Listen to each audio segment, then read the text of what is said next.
comfortably enough. And indeed they did, but they had a stroke of luck early on.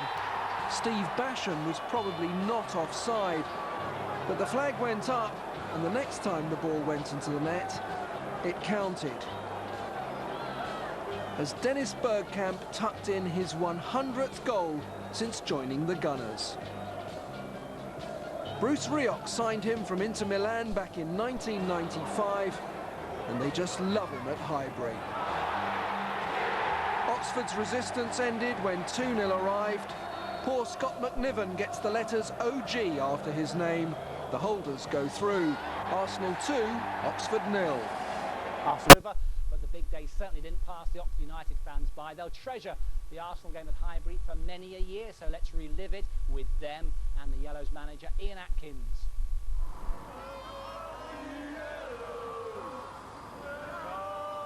I think we'll beat them with the side they're putting out. Definitely we'll win, 1-0. What about you?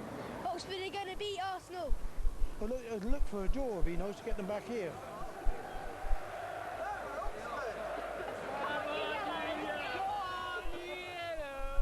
We've got a good chance. Bring them back to the Kassam. Don't laugh. Come on, you! Last week's Russian and Diamonds says there's a hell of a difference. Teach Arsenal how to play football. Many Premier side have gone to Arsenal 1-0 down in 15 minutes and just showed nothing. We showed a hell of a lot of character to stick with the game. It's lifted everybody to realise they can compete, and competing against Arsenal on Saturday was no mean feat.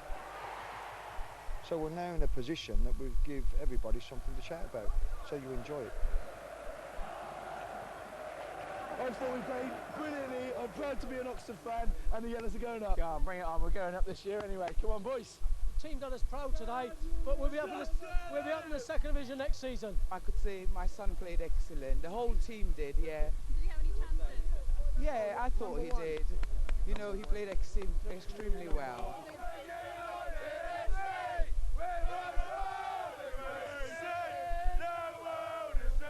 The league season left, the U's are 4th in Division 3, aiming for promotion. Ian Atkins hopes the team will make good use of the lessons learned in Saturday's game against Arsenal. Jerome Sell reports. More than 5,000 United fans headed for Highbury with high hopes, despite the fact that 71 league places separated the U's from the Gunners going into the game.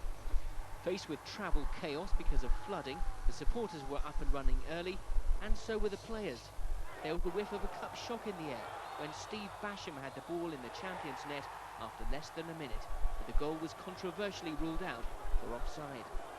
Arsenal rested some of their regulars, but there was plenty of world-class talent on display. Dennis Bergkamp, the star of the show, netting his 100th Gunners goal to give the cup holders the lead. The second goal was the killer blow for United, Scott McNiven inadvertently putting through his own net. From then on, it was all about keeping the score respectable. The players of Arsenal and everybody at Arsenal was absolutely terrific.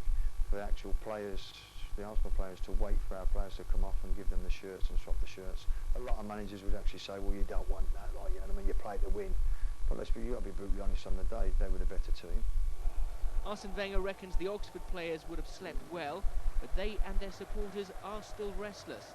They left Highbury with their pride intact, but getting out of the third division is the main goal this season.